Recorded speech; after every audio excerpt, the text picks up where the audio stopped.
بسم اللہ الرحمن الرحیم۔ السلام علیکم۔ Alpine group of college Khanpur سے میں سر تبسم آپ سے مخاطب ہوں۔ ڈیئر اسٹوڈنٹ، پچھلے لیکچر میں نے آپ سے حیدر علی آتش کا مختصر سا تعارف کرایا تھا، اور آج ہم ان کی پہلی غزل جو آپ کے سلیبس میں شامل ہے وہ ہم پڑھیں گے۔ ڈسپلے پہ دیکھیے گا اور غور کیجیے گا، ویری امپورٹنٹ شاعر ہیں، اور آپ نے ان کو اچھی طرح سے اس غزل کو آپ نے تیار کرنا ہے۔ پہلا شعر ہے، پہلی غزل سے پڑھتے ہیں کہ ہوائے دور میں خوشگوار، ہوائے دور میں خوشگوار راہ میں ہے، خزاں چمن سے ہے جاتی بہار راہ میں ہے۔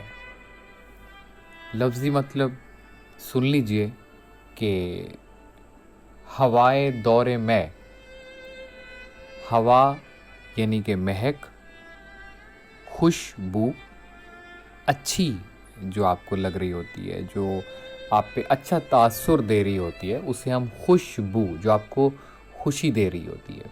اور ایک ہوتا ہے بدبو، اس کا متضاد، وہ آپ پہ اچھا تاثر نہیں دے رہی ہوتی۔ تو ہوائے دور میں خوشگوار، دور میں تو کہتے ہیں شراب کو، اور دور یعنی کہ دوبارہ، پھر ریپیٹڈ، پتہ نہیں کب سے، تو بار بار جو ریپیٹ ہو رہا ہو، جو بار بار آ رہا ہو، اسے دور کہتے ہیں۔ اور میں یعنی کہ لفظی مطلب میں سے مراد شراب ہے، لیکن حیدر علی آتش نے اس کا مفہوم شعر کی تشریح میں کچھ اور لیا ہے، وہ آگے چل کے ڈسکس کرتے ہیں۔ اور مراد موسم بہار ہے، دور میں سے مراد موسم بہار ہے۔ اب آگے چلیں کہ خزاں، یہ موسم ہے، یہ وہ موسم ہے جس موسم میں پھول نہ ہونے کے برابر کھلتے ہیں، یعنی کہ اگر میں کہوں کہ 90% پھول نہیں کھلتے تو شاید غلط نہ ہوگا۔ خزاں کے موسم میں درختوں سے پتے بھی جھڑ جاتے ہیں اور خشک ٹہنیاں آپ کو نظر آ رہی ہوتی ہیں، ایسا لگ رہا ہوتا ہے کہ شاید کبھی ان ٹہنیوں پہ بہار آئی ہی نہیں ہے۔ تو خزاں کا موسم وہ ہے۔ خزاں چمن سے ہے جاتی، چمن باغ کو کہا گیا ہے کہ باغ سے جو ہے وہ خزاں کا موسم وہ جا رہا ہے۔ اور بہار یعنی کہ یار کرنے کا موسم، پھول کھلنے کا موسم، خوشیوں بھرا موسم، یہ بہار کا موسم ہوتا ہے۔ بہار راہ میں ہے، راہ راستے کو کہتے ہیں، کہ سفر پہ گامزن ہے، اس طرف آ رہی ہے، ہوا آ رہی ہے۔ تو یہ اس کا لفظی مطلب ہے۔ مفہوم کچھ اس طرح سے ہوگا کہ غم کی گھڑیاں، اب ذرا غور کیجیے گا کہ مفہوم ہم اس طرح سے لیں گے کہ غم کی گھڑیاں ختم ہونے والی ہیں اور خوشیوں کا موسم، خوشیوں کا دور وہ آنے والا ہے۔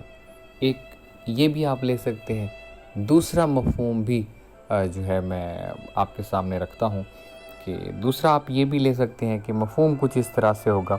شعر پڑھتا ہوں پھر مفہوم بناتا ہوں، مفہوم سناتا ہوں آپ کو۔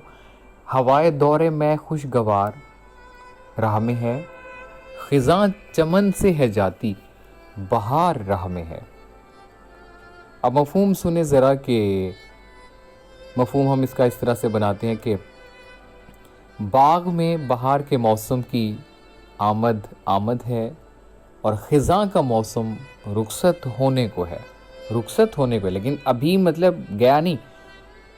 خزاں کا موسم رخصت ہونے کو ہے، چونکہ ہوا سے خوش ذائقہ شراب کی خوشبو آنے لگی ہے، اس لیے لگتا ہے،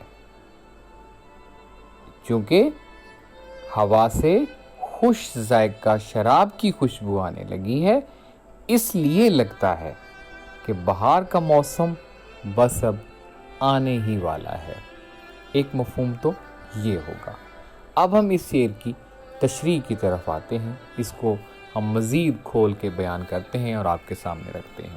تشریح ہم کچھ اس طرح سے کریں گے کہ درج بالا شعر میں کیونکہ آپ نے اپنی آنسر شیٹ پہ سب سے پہلے اوپر آپ نے وہ لکھا ہے. تو ہم درج بالا شعر میں آتش ایک ایسے باغ کا منظر پیش کر رہے ہیں جس میں اس وقت خزاں کا دورہ ہے، لیکن خزاں رخصت ہونے والی ہے، جانے والی ہے، اور بہار کا موسم جو ہے وہ آنے والا ہے، کیونکہ اس موسم کو لانے والی ہوا نے باغ کا رخ کر ہی لیا ہے اور وہ اب راستے میں ہی ہے.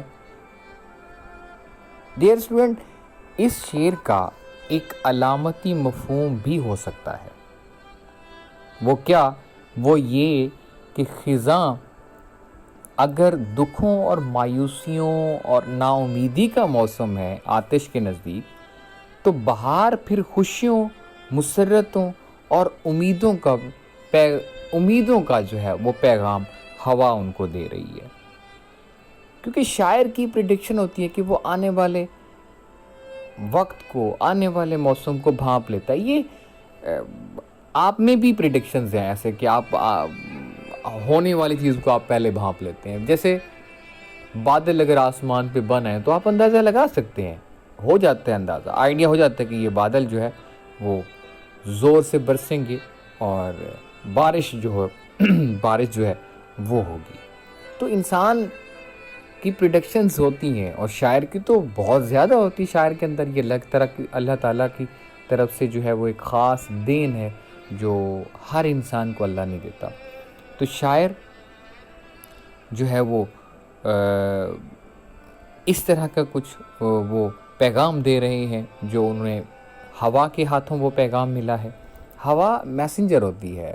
جیسے آپ بو آپ کو میسج دیتے ہیں کہ بھی، اور آپ جو ہے وہ وہاں سے جانا پسند کرتے ہیں. جیسے خوشبو آپ کو جو ہے بڑا خوبصورت سا آپ کو میسج دیتی ہے اور آپ کا دل کرتا ہے کہ وہیں بیٹھا جائے. تو ہوا نظر نہیں آتی لیکن وہ میسنجر ضرور ہے. کہاں سے اٹھتی ہے، کہاں سے آتی ہے، کہاں یہ طوفان بنتی ہے، کہاں یہ آندھی بنتی ہے، کہاں یہ باد نسیم بنتی ہے، کیسے یہ جو ہے وہ باد صبا بن جاتی ہے، یہ کوئی نہیں جانتا. یہ اللہ رب العزت کے جو ہے وہ کاریگری ہے اور وہی اس کا تخلیق کرنے والا ہے، اور یہ اس کی پہچان کی خاطر جو ہے اللہ تعالیٰ نے ہر ایک چیز کو بنایا ہوا ہے. تو مرجھائے ہوئے پھول ہی نہیں بلکہ کھل اٹھے، بلکہ دلوں کا موسم بھی جو ہے وہ اچھا ہونے کو ہے، اور دل بھی جو ہے وہ خوش ہو جائیں گے جب یہ موسم جو ہے وہ یہاں پہنچ جائے گا. یہ بات بھی قیاس کی جا سکتی ہے، اندازہ لگایا جا سکتا ہے کہ آتش نے چمن کو اپنے وطن سے تشبیہ دی ہو، اور اس کے نزدیک جو بہار سے مراد ہے وہ اچھا زمانہ ہے، اور جو خزاں سے مراد ہے وہ بدحالی کا زمانہ ہو. عین ممکن ہے کہ ایسا ہو. زندگی کے بارے میں شاعر کا جو نظریہ امید آفرینی پر مبنی ہے، اور یہاں پہ بلکہ رجایت پسندانہ بھی ہے. اس شعر میں وہ اپنے دور کے دکھ درد کو بھی بیان کرتے ہیں، وہ بھی ہمیں جو ہے وہ دیکھنے کو ملتا ہے. دکھ درد کے مارے لوگوں کو ہی اس شعر کے ذریعے وہ امید اور مسرت کا پیغام دے رہے ہیں کہ مایوس ہونے کی ضرورت نہیں ہے. غم و الم کے بادل جو ہے وہ بہت جلد یہاں سے جھٹ جائیں گے، اور دکھوں اور اذیتوں کا یہ جو دور ہے جس سے انسان جو ہے وہ گزر رہا ہے، اب وہ ختم ہونے والا ہے. وہ ایک جیسا اسی طرح مستقل طور پر نہیں رہے گا. اور یہی اصول فطرت اور قانون قدرت بھی ہے کہ ہر غم کے بعد ڈیئر اسٹوڈنٹ خوشی ہے، اور ہر خزاں کے بعد بہار ہے. تو یہ ایک دوسرے کا پیغام ہے. خوشی غم کا پیغام ہے، اور بہار خزاں کا، اور خزاں بہار کا. دن رات کا، رات دن کا. روشنی اندھیرے کا، اندھیرا اجالے کا. تو یہ قدرت فطرت کے اصول ہیں، قدرت کے اصول ہیں، اور یہ کاریگری ہے میرے رب العزت کی. مماثلت کا شعر ملاحظہ کیجئے. مماثلت کا شعر جو ہے وہ آپ تحریر کر سکتے ہیں کہ آئے بہار، یہاں پہ آپ نے کوما بھی دینا ہے. آئے بہار جائے خزاں ٹھہراؤ ہے. آئے بہار جائے خزاں ہو چمن درست، بیمار سال بھر کے